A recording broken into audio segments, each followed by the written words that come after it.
বিমস্টেক সম্মেলনে যোগ দিতে আজ ব্যাংককে যাচ্ছেন প্রধান উপদেষ্টা। সম্মেলনের সাইডলাইনে মোদির সঙ্গে বৈঠক হবে ডক্টর মোহাম্মদ ইউনূসের। বেগম খালেদা জিয়ার পূর্ণাঙ্গ স্বাস্থ্য পরীক্ষা শুরু হয়েছে। নির্বাচন ও সংস্কার নিয়ে বিএনপিকে টার্গেট করে অপপ্রচারের অভিযোগ মির্জা ফখরুলের। দেশে উগ্রপন্থার সুযোগে দেবে না সরকার, বললেন স্বরাষ্ট্র তথ্য উপদেষ্টা। অস্থিতিশীলতার চেষ্টা হলে হার্ডলাইনে যাবার হুঁশিয়ারি। চট্টগ্রামের লোহাগাড়ায় একই জায়গায় তৃতীয় দিন মর্মান্তিক দুর্ঘটনা। এবার বাস মাইক্রোবাসের সংঘর্ষে প্রাণ গেল নারী শিশু সহ 10 জনের। দেখছিলেন ক্রাউন সিমেন্ট সংবাদ শিরোনাম। বিস্তারিত। ভারতের প্রধানমন্ত্রী নরেন্দ্র মোদীর সঙ্গে প্রধান উপদেষ্টা ডক্টর মোহাম্মদ ইউনূসের বৈঠক হতে যাচ্ছে ব্যাংককে বিমস্টেক সম্মেলনে, জানিয়েছেন প্রধান উপদেষ্টার high representative doctor Khalilur Rahman. তার দাবি, ভারতের 7 সিস্টার্স নিয়ে প্রধান উপদেষ্টার বক্তব্যকে ভিন্ন ব্যাখ্যা দেওয়া হচ্ছে। সফরে মেরিটাইম কোঅপারেশনের সহযোগিতার পাশাপাশি থাইল্যান্ডের প্রধানমন্ত্রীর উপস্থিতিতে একটি সমঝোতা চুক্তিতে সই করবে বাংলাদেশ। দুদিনের সফরে সকাল 9টায় থাইল্যান্ডের উদ্দেশ্যে যাত্রা করবেন প্রধান উপদেষ্টা ডক্টর মোহাম্মদ ইউনূস। রিপোর্ট করছেন সৈয়দ আব্দুল মোহিত। বাংলাদেশ, ভারত, ভুটান, মিয়ানমার, নেপাল, শ্রীলঙ্কা ও থাইল্যান্ড এ 7টি দেশের আঞ্চলিক জোট বিমস্টেক। জোটের সম্মেলন বুধবার শুরু হয়েছে থাইল্যান্ডের রাজধানী ব্যাংককে। এতে যোগ দিচ্ছেন প্রধান উপদেষ্টার নেতৃত্বে বাংলাদেশের একটি প্রতিনিধি দল। এ উপলক্ষে রাজধানীর ফরেন সার্ভিস একাডেমিতে সংবাদ সম্মেলন করেন প্রধান উপদেষ্টার high representative doctor Khalilur Rahman. তিনি জানান, এবারের সম্মেলনে ব্যাংকক ভিশন 2030 কৌশলপত্র গৃহীত হবে। বিমস্টেকের পরবর্তী চেয়ারম্যান হিসেবে বাংলাদেশের পক্ষে দায়িত্ব নেবেন প্রধান উপদেষ্টা। মাননীয় প্রধান উপদেষ্টা, একটু আগে বললাম, বিমস্টেকের পরবর্তী প্রধান চেয়ারম্যান। আমরা আশা করছি যে অন্যান্য সকল রাষ্ট্র শীর্ষ প্রতিনিধি এই সুযোগে তার সঙ্গে বিমস্টেকের আগামী দিনের কাজকর্ম নিয়ে আলোচনা করবেন। এটা হয় কিন্তু স্বাভাবিক। সেই কারণে আমরা ভাবছি যে এই সাক্ষাৎটা হওয়ার সম্ভাবনা অনেকটুকুই আছে। প্রধান উপদেষ্টার ভারতের 7 সিস্টার্স নিয়ে করা মন্তব্যকে ভিন্ন ব্যাখ্যা করা হচ্ছে বলে দাবি করেন খলিলুর রহমান। মাননীয় প্রধান উপদেষ্টা প্রথমবার বলেননি, উনি 2012 সালে একই ধরনের কথা বলেছিলেন। এর চাইতে একটু এগিয়ে গিয়ে 2023 সালে জাপানের প্রধানমন্ত্রী দিল্লিতে দাঁড়িয়ে প্রধানমন্ত্রী কিশিদা বলেছিলেন যে নর্থ ওয়েস্ট ইন্ডিয়া এবং বাংলাদেশ একটা ভ্যালু চেইনে আবদ্ধ করার, এবং উনি এই প্রসঙ্গে সিঙ্গল ইকোনমিক জোনের কথা বলেছিলেন। আচ্ছা, যেটা বিগ বি ইনিশিয়েটিভ বলে গণ্য করা হয়। দেখুন, আগেই বলেছি, কানেক্টিভিটি এই অঞ্চলের সম্ভাবনার দুয়ারটা খুলে দিবে, বিশেষ করে যাদের জন্য সমুদ্রে অ্যাক্সেস পাওয়াটা খুব কঠিন। আমরা কিন্তু কানেক্টিভিটি জোর করে চাপিয়ে দেব না, দেওয়ার অবস্থা আমাদের নাই। কেউ যদি নেন খুব ভালো, আর না নিলে কী করবো আমরা? আমার কিছু করার নেই। অত্যন্ত সদুদ্দেশ্য প্রণোদিত কথাই তিনি বলেছেন। এইটা হচ্ছে, এখন যদি এর ব্যাখ্যা অন্যরকম দেওয়া হয়, আমরা তো সেই ব্যাখ্যা ঠেকাতে পারছি না। এবারের সম্মেলনে বাণিজ্যিক জাহাজ চলাচল ও সমুদ্র পরিবহন নিয়ে সমঝোতার পাশাপাশি থাইল্যান্ডের সাথে একটি চুক্তি হবে। এদিকে পররাষ্ট্র মন্ত্রণালয় এক সংবাদ বিজ্ঞপ্তিতে জানিয়েছে, বিমস্টেক সদস্যদের বাণিজ্য চুক্তি চূড়ান্ত করতে আহ্বান রয়েছে ঢাকার। সৈয়দ আব্দুল মুহিত, বাংলা ভিশন, ঢাকা। প্রধান উপদেষ্টার হাই রিপ্রেজেন্টেটিভ ডক্টর খলিলুর রহমানের সঙ্গে ফোনে কথা বলেছেন যুক্তরাষ্ট্রের উপজাতীয় নিরাপত্তা উপদেষ্টা অ্যালেক্স এন ওয়াং। বুধবার সন্ধ্যায় টেলিফোনে বৈঠক করেছেন তারা। প্রধান উপদেষ্টা deputy press secretary Abul Kalam Azad Majumdar এ তথ্য জানান। বৈঠকে উভয় কর্মকর্তা পারস্পরিক স্বার্থ সংশ্লিষ্ট নানা বিষয়ে আলোচনা করেন এবং ভবিষ্যতের যোগাযোগ বজায় রাখতে সম্মত হন। এটি নতুন মার্কিন প্রশাসন এবং বাংলাদেশের অন্তর্বর্তী সরকারের মধ্যে এ পর্যন্ত সর্বোচ্চ পর্যায়ের যোগাযোগ। বৈঠকের বরাত দিয়ে আবুল কালাম আজাদ মজুমদার জানান, সম্প্রতি মার্কিন প্রশাসন রোহিঙ্গা শরণার্থীদের জন্য নতুন করে $73 মিলিয়ন অর্থ সহায়তা দেওয়ার বিষয়টি নিশ্চিত করেছে। এছাড়া গত জুলাই মাসের গণ আন্দোলনের নারী ছাত্র নেতাদের মর্যাদাপূর্ণ Madeleine Albright honorary group award দেওয়ার সিদ্ধান্ত নিয়েছে মার্কিন যুক্তরাষ্ট্র। বিএনপি চেয়ারপারসন বেগম খালেদা জিয়ার পূর্ণাঙ্গ স্বাস্থ্য পরীক্ষা শুরু করেছেন লন্ডন ক্লিনিকের চিকিৎসকরা। লন্ডনে অবস্থানরত বিএনপি চেয়ারপারসনের ব্যক্তিগত চিকিৎসক অধ্যাপক AJM জাহিদ হোসেন গণমাধ্যমকে এসব কথা জানান। বলেন, লন্ডন স্থানীয় সময় বুধবার থেকে খালেদা জিয়ার পূর্ণাঙ্গ স্বাস্থ্য পরীক্ষা শুরু হয়েছে।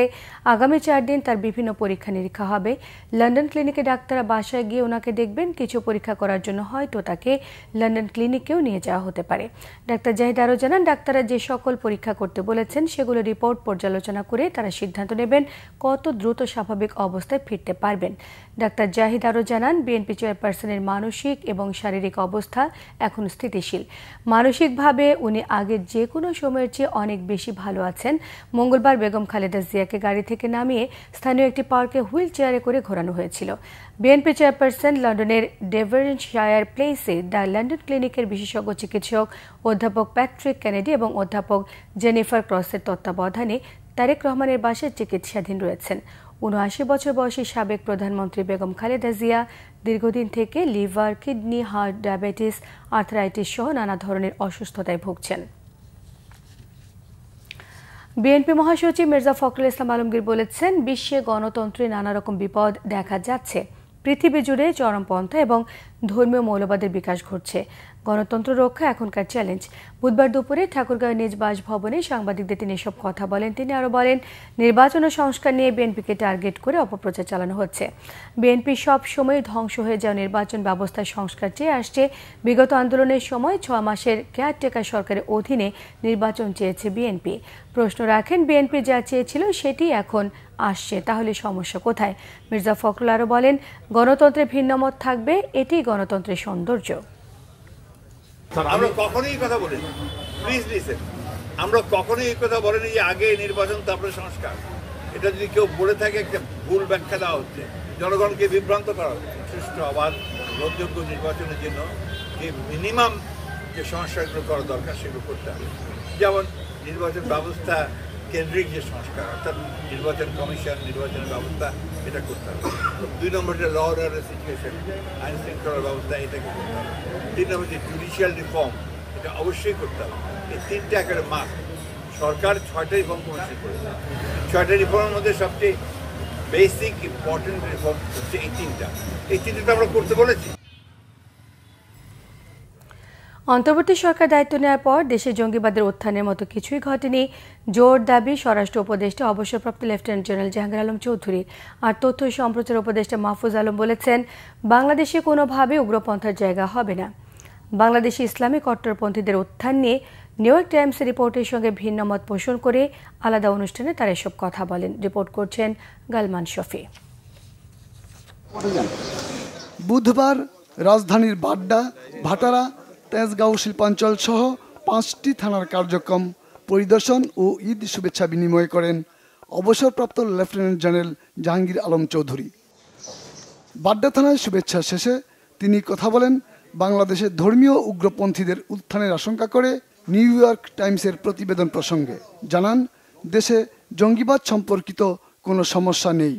কোন পোস্ট কি বলে এটা সম্বন্ধে আমি কোনো কমেন্ট করতে চাচ্ছি না, বাট এইখানে হলো কোনো ধরনের জঙ্গিবাদের কোনো উত্থান হচ্ছে না। আপনারা আমার থেকে আরও ভালো জানেন, কোনো ধরনের আমরা দায়িত্ব নেওয়ার পর কোনো ধরনের জঙ্গিবাদের কোনো কিছু দেখছেন? কোনো কিছু হয় নাই। এবং আল্লাহ দিলে আপনারা যদি সবাই সহযোগিতা করেন, জনগণ সাথে নিয়ে আমরা যদি কোনো ধরনের কোনো সমস্যা হয়, আমরা সবাই একসাথে মিলে সমাধান করব।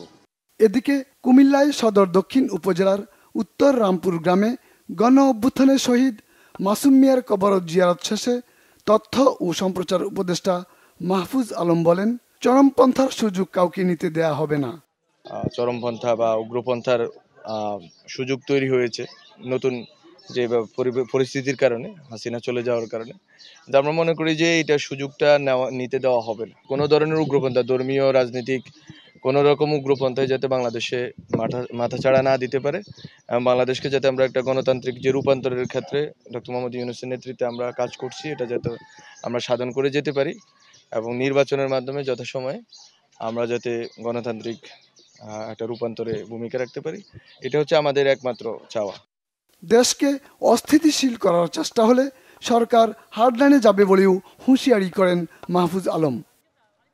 গেলমান শফি, বাংলা ভিশন, ঢাকা। যুক্তরাজ্যে সফরে গেছেন বিএনপি চেয়ারপারসনের পররাষ্ট্র বিষয়ক উপদেষ্টা কমিটির বিশেষ সহকারী ইঞ্জিনিয়ার ইশরাক হোসেন। সপ্তাহখানেক লন্ডনে অবস্থান করবেন তিনি। স্থানীয় সময় বুধবার বিকেল 5:15 লন্ডনের হিথ্রো বিমানবন্দরে পৌঁছান ইঞ্জিনিয়ার ইশরাক হোসেন। সেখানে দলীয় নেতাকর্মীরা তাকে ফুল দিয়ে শুভেচ্ছা জানান। এই সময় উপস্থিত ছিলেন সাবেক ছাত্রদলের সহসভাপতি ইঞ্জিনিয়ার শফিকুল ইসলাম রিবলু, যুক্তরাজ্য স্বেচ্ছাসেবক দলের প্রচার সম্পাদক জুল আফরোজ মজুমদার, যুক্তরাজ্য বিএনপির ছাত্র বিষয়ক সম্পাদক ইমতিয়াজ এনাম তানিম, ছাত্রদলের সহ আন্তর্জাতিক বিষয়ক সম্পাদক সাইফুল ইসলাম মিরাজ, যুক্তরাজ্য বিএনপির সদস্য নজরুল ইসলাম, যুবদল নেতা জাকির হোসেন, ব্যারিস্টার শাহনেওয়াজ জুয়েল, মাকসুদুর রহমান বাবু, নূরে আলম সোহেল, শিবলি, আলী আকবর খোকন, গিয়াসউদ্দিন সহ অন্যান্যরা।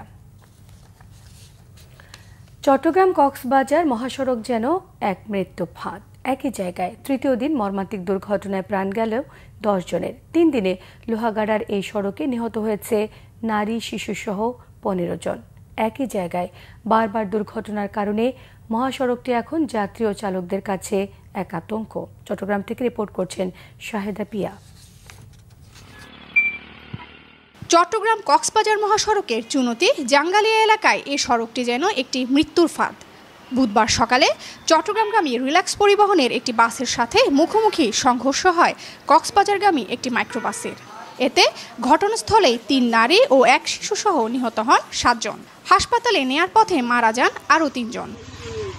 স্থানীয়রা জানান, কক্সবাজার থেকে চট্টগ্রামগামী দ্রুতগতির বাসটি চুনতি জাঙ্গালিয়া এলাকার মহাসড়কের একটি বাঁকে আসে। চালক তখন হার্ড ব্রেক করতে গেলে বাসটির সামনের অংশ ঘুরে যায়। বাসটি তখন সড়কে আড়াআড়ি হয়ে যায়। এ সময় বিপরীত দিক থেকে আসা কক্সবাজারগামী দ্রুতগতির একটি মাইক্রোবাসের সঙ্গে বাসটির সংঘর্ষ হয়। ঈদের দিন সকালে কিন্তু 6 জনের মৃত্যু হয়েছে, ঈদের পরদিন 1 জনের মৃত্যু হয়েছে, আজকেও 10 জনের মৃত্যু হয়েছে।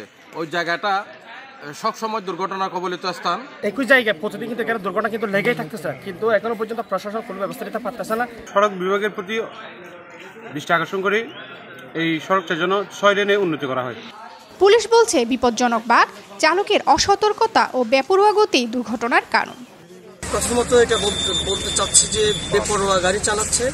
দ্বিতীয়ত হচ্ছে যে রাস্তায় এক ধরনের লবণ পানি হচ্ছে, যার কারণে স্লিপারি হয়ে যাচ্ছে এবং যে কোনো মুহূর্তে যখন ব্রেক করে সাথে সাথে এই ধরনের দুর্ঘটনা ঘটে। সাধনা মণ্ডল, পিতা যতীন্দ্রনাথ মণ্ডল, বয়স 30, মাতা জ্যোৎস্নারানী মণ্ডল, কুষ্টিয়া। আরেকজন হলো দিলীপ বিশ্বাস, পিতার নাম হলো দুলাল চন্দ্র বিশ্বাস, গোয়ালিয়া শেখপাড়া শৈলকুপা জিনেদাহ। আরেকজনের নাম হলো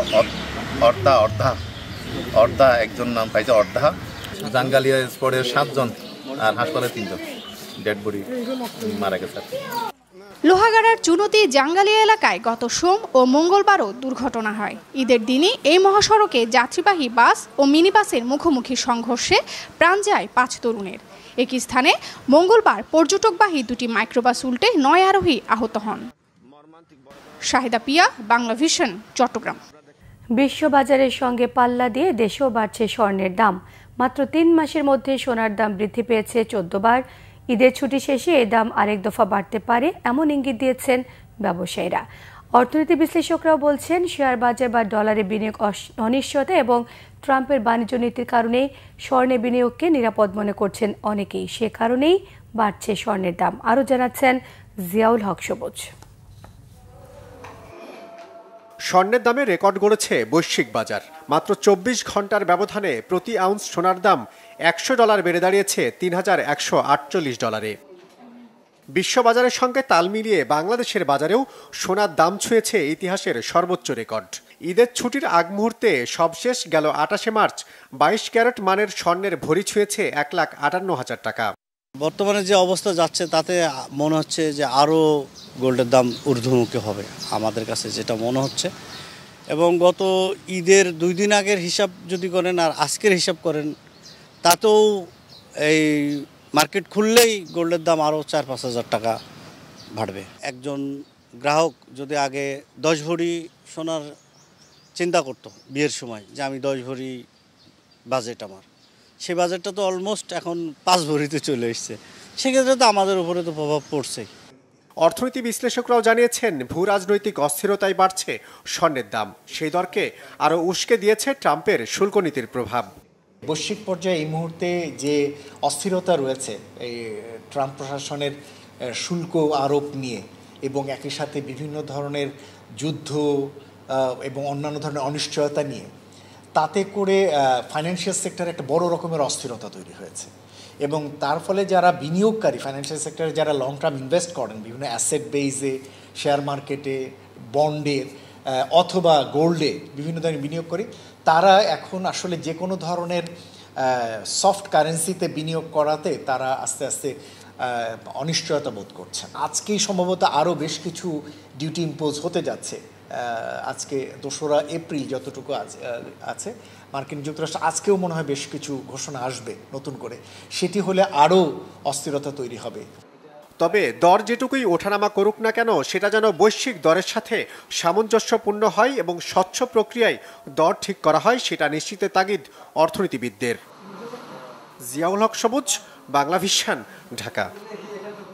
সিলেট সিটি কর্পোরেশনের সাবেক মেয়র আনোয়ারুজ্জামান চৌধুরী এবং আওয়ামী লীগের কেন্দ্রীয় সাংগঠনিক সম্পাদক এবং মৌলভীবাজার 2 আসনের সাবেক সংসদ সদস্য শফিল আলম চৌধুরী নাদিলের বাসায় দুর্বৃত্তদের হামলার অভিযোগ পাওয়া গেছে। বুধবার সন্ধ্যায় সাবেক মেয়র এবং এমপির বাসায় এই হামলা হয়েছে। পুলিশ জানায় সন্ধ্যে 7:30টার দিকে নগরীর পাঠানটোলা এলাকায় সাবেক মেয়র আনোয়ারুজ্জামান চৌধুরীর বাসায় প্রবেশ করে বাসার আসবাবপত্র ভাঙচুর করে হামলাকারীরা। এর আগে নগরীর হাউজিং এস্টেট এলাকায় শফিল আলম চৌধুরী নাদিলের বাসায় বেশ কয়েকজন মিছিল সহকারে গিয়ে বাসার সিসি ক্যামেরা, ল্যাপটপ ভাঙচুর করে। তবে হামলায় কেউ হতাহত হননি। এরই মধ্যে ঘটনাস্থল ঘুরে দেখেছে পুলিশ, তদন্ত চলছে। সাতক্ষীরার আশাশুনির খোল পেটুয়া নদীর বেড়ি বাঁধে ভাঙনে ভেসে গেছে হাজার হাজার বিঘা মৎস্য ঘের এবং ফসলি জমি। বিধ্বস্ত হয়েছে শতাধিক কাঁচা ঘরবাড়ি। বিদ্যুৎবিহীন 3 গ্রাম। সেনাবাহিনীর তদারকিতে চলছে বেড়ি বাঁধ সংস্কার কার্যক্রম। উপজেলার আনুলিয়া ইউনিয়নের খোল পেটুয়া নদীর ভাঙন কবলিত বেড়িবাঁধ সংস্কার কাজ চলছে 3 দিন ধরে। প্লাবিত হয়েছে 10টি গ্রাম। বেড়িবাঁধের উপর আশ্রয় নিয়েছে অনেকেই। হাজার হাজার মানুষ স্বেচ্ছাশ্রমের ভিত্তিতে 2 দিন ধরে রিং বাঁধ দেওয়ার চেষ্টা চালায়, ব্যর্থ হন। বুধবার সকাল থেকে পানি উন্নয়ন বোর্ডের ঠিকাদারদের লোকজন বেড়িবাঁধ সংস্কারের কাজে তদারকি করছেন সেনাবাহিনীর সকল সদস্য। ঈদের নামাজ শেষে প্রায় 200 ফিট এলাকা জুড়ে বেড়িবাঁধ হঠাৎ করে খোলপেটে নদীর গর্ভে বিলীন হয়ে যায়। পানিবন্দী হয়ে পড়েন ইউনিয়নের 1200 পরিবারের কয়েক হাজার মানুষ। দুর্গত এলাকা ঘুরে দেখেছেন পানি উন্নয়ন বোর্ড এবং প্রশাসনের ঊর্ধ্বতন কর্মকর্তারা। মিয়ানমারে ভূমিকম্পে প্রাণহানি 3000 ছাড়িয়েছে, আহত 4500-এরও বেশি। এই অবস্থায় ত্রাণ তৎপরতা সুবিধার্থে দেশটিতে সাময়িক যুদ্ধবিরতির ঘোষণা দিয়েছে জান্তা সরকার। বুধবার সাময়িক এই যুদ্ধবিরতির ঘোষণা দিয়েছে জান্তা প্রধান মিন অংলাইন। 22 এপ্রিল পর্যন্ত এই যুদ্ধবিরতি চলবে। ভূমিকম্পে ক্ষতিগ্রস্ত মানুষের প্রতি সমবেদনা থেকে এবং মানবিক সংকটে ত্রাণ কার্যক্রম সহজ করতে সিদ্ধান্ত সরকারের। জান্তা বিরোধী সশস্ত্র প্রতিরোধ গোষ্ঠীগুলোর একতরফা অস্থায়ী যুদ্ধবিরতি ঘোষণার পর জান্তার পক্ষ থেকে এই ঘোষণা এলো। মিয়ানমারের রাষ্ট্রীয় টেলিভিশন MRTVতে সামরিক বাহিনীর হাইকমান্ড যুদ্ধবিরতির ঘোষণাটি প্রচার করেন। সংবাদ শেষ করব ক্রাউন সিমেন্ট শিরোনামগুলো আরও একবার জানিয়ে দিয়ে।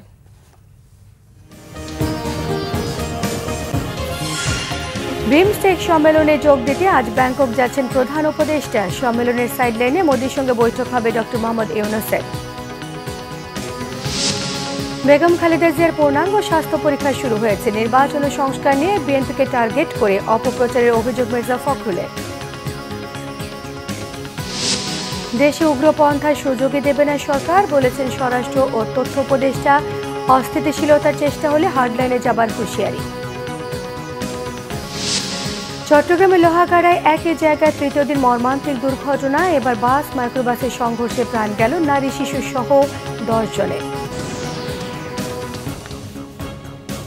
এই ছিল এখনকার মতো। পরের সংবাদ সকাল 10টায়। 9টায় রয়েছে নিউজ টপ 10 দেখার আমন্ত্রণ রইল। এছাড়া বাংলাভিশন সংবাদ ও সংবাদ সংশ্লিষ্ট অনুষ্ঠান দেখতে ভিজিট করুন www.bbnews24.com, facebook.com/বাংলাভিশন নিউজে সাবস্ক্রাইব করুন, youtube.com/বাংলাভিশন নিউজের সঙ্গে থাকায় সবাইকে ধন্যবাদ।